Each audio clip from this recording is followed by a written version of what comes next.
During the 1980s, Sean Young was easily Hollywood's most magnetic and promising new face.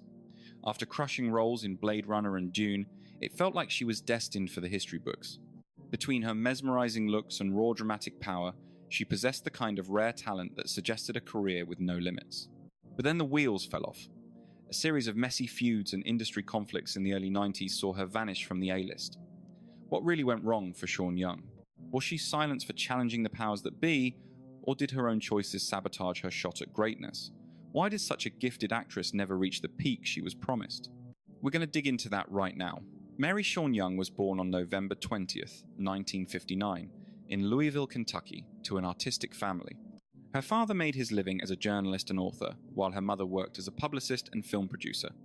As a teenager, Sean studied at New York's School of American Ballet with hopes of going pro, but a bad back injury at 17 ended that dream. That setback turned her toward acting at Michigan's Interlochen Center for the Arts, where her dance training gave her a unique physical presence for the camera.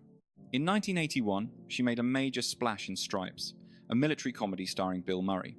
She played Louise Cooper, the love interest of Harold Ramis's character.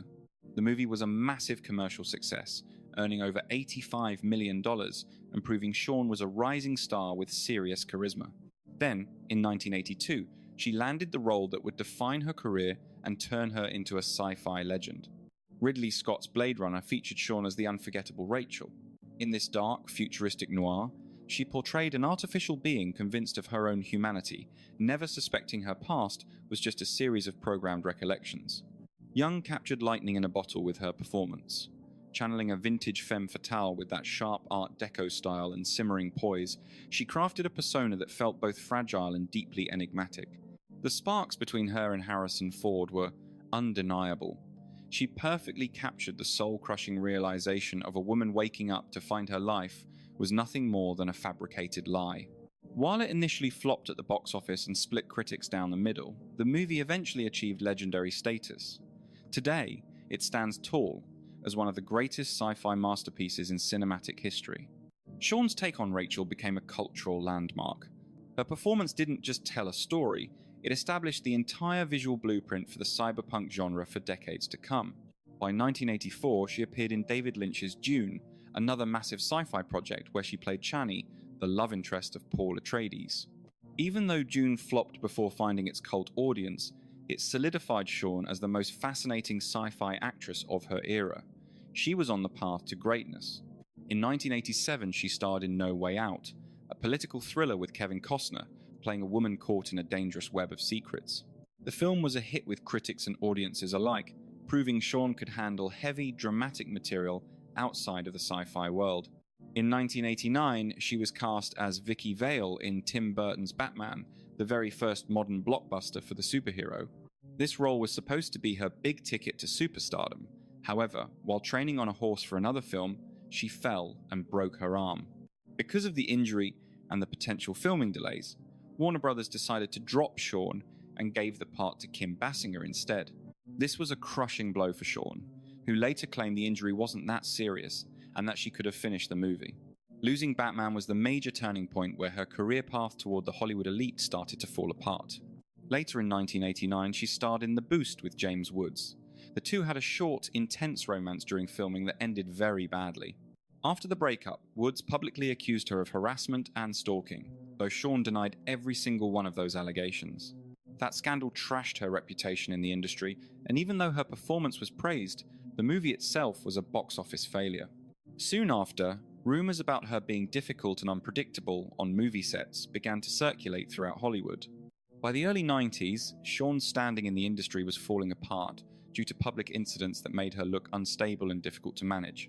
In 1991, while filming A Kiss Before Dying, reports emerged of her clashing with the director and her fellow actors. The tabloids started painting her as a nightmare to work with, though most stories were based on gossip and anonymous sources. The most infamous moment happened in 1992. After losing her role in the first Batman, Sean went on a public crusade to play Catwoman in the sequel. To land the part, she hit the talk show circuit, even appearing on The Joan Rivers Show in a DIY catsuit to lobby for herself. The real chaos erupted when she supposedly crashed the Warner Brothers lot in full gear, hoping to corner Tim Burton. Accounts of that day differ, but the fallout was massive. Some outlets branded her a crazed stalker, while others argued it was just a misunderstood invite. Regardless, her reputation took a fatal hit as the media labeled her unstable and toxic. Michelle Pfeiffer eventually landed the claws, effectively killing Shawn's A-list status then and there. By the early 90s, the big roles simply stopped coming. She spent the late 90s and 2000s working on indie flicks, direct-to-video releases, and minor TV spots. Her most famous turn was as the villain in 1994's Ace Ventura with Jim Carrey. Even though that comedy was a monster hit, her minor role didn't really restart her engine. During that stretch, she was also bogged down by legal drama and private issues. During this time, she also dealt with arrests for disturbing the peace and several lawsuits involving her neighbors and other personal disputes. The press feasted on every legal problem, keeping the unstable narrative alive and making sure Hollywood kept its distance.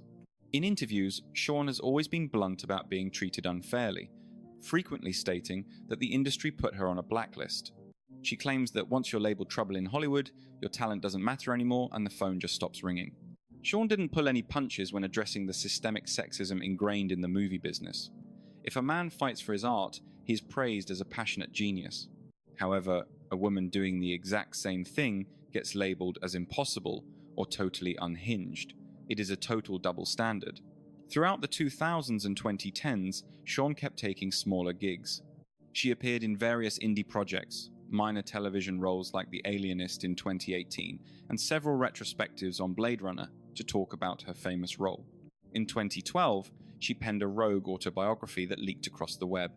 The book pulled back the curtain on Hollywood, accusing several powerful executives and directors of serious harassment. Most of these claims were swept under the rug at first. But around 2017, the Me Too movement sparked a massive cultural shift in how we view women who fight back. Suddenly, everyone started looking back at her rocky history with a lot more empathy. Media critics and cultural pundits eventually began asking if the industry had unfairly painted Shawn as a villain for daring to buck the system. Her outspokenness regarding sexism, which got her labeled as difficult back in the 90s, was finally recognized as trailblazing during the Me Too era. Even so, this new perspective failed to spark a real comeback for her. Though she occasionally landed small acting gigs, she never quite achieved the major career revival seen by other stars from her era. When the sequel Blade Runner 2049 finally went into production in 2017, many fans were desperate to see her return as Rachel. That film featured a short cameo of a youthful Rachel, constructed through a mix of body doubles and computer-generated imagery. Shan wasn't consulted or paid much for the use of her image. This sparked a massive controversy regarding actor rights in our new digital age, as the 65-year-old actress now stays mostly out of the spotlight. She still takes minor indie roles and visits sci-fi conventions where new generations of fans still celebrate her legendary work. In her latest interviews, she seems to feel a mix of total acceptance and deep frustration over how things turned out. "I'm glad I stood my ground," she said, though she wishes she'd known how to play the game better back when she started out. Her whole story is incredibly tragic, because it's a textbook case of world-class talent being completely thrown away. She delivered a career-defining turn in Blade Runner, yet the industry effectively exiled her for challenging a power structure that treats women much harsher than men. While men get celebrated for their artistic fire, Shawn was dismissed as unstable for the exact same behavior. She may have made some strategic mistakes, but the penalty, essentially losing decades of professional opportunities, simply didn't fit the crime. It is a massive double standard, especially since toxic leading men continue to land roles with zero repercussions. Her bluntness about industry sexism long before it was a popular cause was a gutsy move that ultimately cost her a career. Her legacy is totally safe thanks to Rachel, who remains one of the most iconic figures in the history of science fiction. Her life serves as a stark reminder that Tinseltown often trashes female brilliance when they won't cave to insane industry demands. That pretty much explains why Shan Zhong, a 1980s powerhouse, was essentially scrubbed from the history books. This situation exposes the unfair bias women face and the high stakes of speaking up, proving that toxic environments can easily derail even the most gifted artists. If you found this analysis interesting, make sure to like and subscribe for more behind-the-scenes looks of famous careers. Catch you in the next video.